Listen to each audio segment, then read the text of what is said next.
Happy, happy Friday. It's time for Morning Barbados. Wake up, wake up, wake up, wake up. Barbados, get up. Good morning, Barbados. Good morning to you. Good morning, morning, morning, morning. Good morning to you. Friday, September 30th, the end of the month, but the beginning of a brand new day. Welcome to Morning Barbados. I'm sure now you're up already. You've started your preparations for the day, and I would like to welcome my co-host for the day, Doug Hoyt. Good morning, luscious Lisa. How are you? I'm fine, thanks. What about you? I'm marvelous, marvelous. Good to see you again. It's been a while since we did anything together. It actually has. The general by-election in St. John. That's right, that's That is right. So, How are things in St. John? so things in St. John are good, but I could probably tell you better how things are in St. Philip. Yeah. Oh, yes, St. Philip. That's where you are these days. Yes, it is. But it's nice up there. A little bit hot, but you know, it's the same thing around the island. So we're There's not some people in complaining. St. Philip who believes that the breeze gets there first, you know. I don't know about that. I suppose I'll have to say yes because I'm there now. But I was in St. John longer, and I'm telling you, it's much better over there. Just don't tell that to Mac Fingal. He believes that everything good happens in St. Philip Oh, only. you know I'm going to have to sneak home, sneak out, just so that they don't see me. You're not his neighbor, are you? Oh, thank God for that. Thank God for that. A busy weekend ahead. What you planning on? Actually getting some rest. Getting some rest. Yes, because all of our viewers know that I'm not really a morning person. So it's taking a little bit out of me to get up and get going on morning. So I look forward to the weekend so much. So you can get a little rest. This early morning thing is a little tough, you know. Reminds me of the days when I used to go to school, and that was so long ago. You know, Bernard? It's been a while. It's been a while. And getting up, I find, takes a little longer than usual. Yeah. But once you get up, you know, you're very, very active. Yeah. And at 2 o'clock, you're ready to die. You know it so well. As we continue then, Doug, I'm going to ask you to give us a top lines. Tell us what's happening in news in Barbados. Certainly, let's see what's happening in Barbados. And today, Barbados is in danger of driving droves of tourists away because of a lack of attractions for children. President and CEO of the Barbados Tourism Authority, David Rice, said the demographic of visitors coming to the island has changed. As a result, Barbados could lose potential foreign exchange as people shy away from the island, which has little to offer children besides sea and sand. Over 59 tour operators from across the world are here in Barbados for Connect Barbados at the Hilton Hotel. The annual event provides an opportunity for overseas tour operators to meet face-to-face with all the players in the local tourism industry. Those hoping to benefit from the meeting include car rental agencies, representatives of local attractions, and hoteliers. And it was crop over in September for the patients at the geriatric hospital in Beccles Road yesterday. Scores of them, joined by seniors from other institutions, braved the sunshine to dance and wave their way across the compound. And of course, we will probably be having some of these seniors take part in the regular crop over celebration come next August the 1st. That would be exciting. I know usually when I go on the road and I cover the jump up, one of the things we specifically look for are some of the older ladies who go out there and sometimes make the younger ones look kind of bad with their movementations and their excitement and their strength, making it from the stadium, now Warrens, all the way down to Spring Garden. We know we've had a lady who participated in our band. I think she was 73 years old, and she made it down to Spring Garden, and she was cool. She wasn't even tired. She was ready to go again. Yeah, that's so about there's a it. lot to be said for age.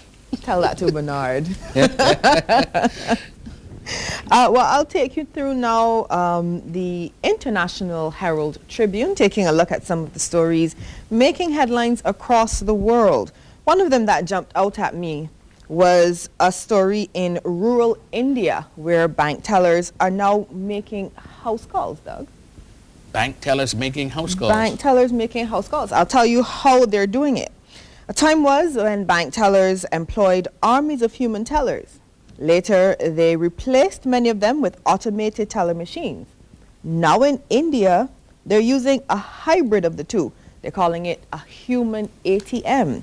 And that is, they're expanding the bank to the vast rural population. What they do, a 29-year-old mother who is using the service, they take people who go out into the community and they serve the constituents there. That's interesting. Do you think that could ever happen in Barbados? Never happened. Also, we're hearing there's victory for Merkel, that is Angela Merkel, the German Chancellor, on the Eurozone aid. The German Parliament handed Chancellor Merkel a sorely needed victory, approving the expansion of the bailout fund for heavily indebted European countries. And she fought to push that through the Bundestag. Over to the Arab world, they've turned to defining Islam after the revolts there, because you remember earlier this year there were a series of revolts across the Arab world. Some long-standing governments were overthrown. So it seems now, Doug, as though they are redefining Islam, which is the primary religion over there. They're saying that by force of this year's revolts and revolutions, activists marching under the banner of Islam are on the verge of reckoning decades in the making. The prospect of achieving decisive power across the region has unleashed a major debate over the character of the emerging political orders that they're helping to build. So after the revolts, we're seeing some changes. There's some people who were wondering if there were actually going to be changes, but apparently there are. There are going to be some serious changes, and of course we need to thank the International Herald Tribune for providing the news from newspaper director providing the International Herald Tribune and all the international news this morning. Taking a look at the local newspapers is a call today for anti-corruption laws to fight against crime. According to Attorney at Law Hal Gollop, he said that crime does not stand still and that the legal system has to be such that it takes into account the legal happenings. He says modern day technology also creates new circumstances, and that is the reason for the continual process of legislation. Also on the front page of the Advocate today, a call has been made for disaster management to be placed on the school's curriculum. The call has come from Chairman of the Department of Emergency Management, St. James, DEO Selwyn Brooks. And he made the point that in the same way that tourism studies have been successfully placed on the curriculum of schools, the same should be done with disaster management. And on the back page, there's a headline that says, football deal should benefit tourism. And they're speaking, of course, about the agreement between the Barbados Tourism Authority and the Chelsea Football Club. There's some suggestions that as a result of this alliance, more and more tourists should be visiting from the United Kingdom. Let's take a look now at the Weekend Nation, and here's a beautiful one: 71 Ways to Wine. And this is a lady who resides at the geriatric hospital participating in crop over yesterday at the institution, and she looks as though she's having a wonderful time. Also on the front page today, they said students gambling and smoking in Princess Alice Terminal. A school shame. And if you turn the page, you'll see the story about these bad behaved students in the Princess Alice bus stand. On the back page today, another cricketing controversy. It appears that there are two young men who've been selected to play for Barbados, and their preference is to play for the combined campuses. Well, we're going to hear more about that, and that's going to kind of have to work its way out. You know, it must be nice, though, to be in demand. Your country needs you, and you're cocky enough, or you're independent thinking enough to decide, well, I want to play for these other people for whatever reasons. Yeah, I wouldn't want to be asked to make a kind of decision like that, though. Well, that's one issue that needs to be followed up on, I'm sure. So why does it seem as though there's always some controversy as it relates to cricket, whether it's Barbados cricket or West Indies cricket? Why is that? I don't know. Listen, I was listening to one of the stations only yesterday, and there was a suggestion that we should go it alone. So Barbados, you know, field its own test team. The Windwards field their own test team. I think Darren Ganger was suggesting that this perhaps may be the way to go with countries in the Caribbean, you know, going on their own, and that's going to fuel some more debate.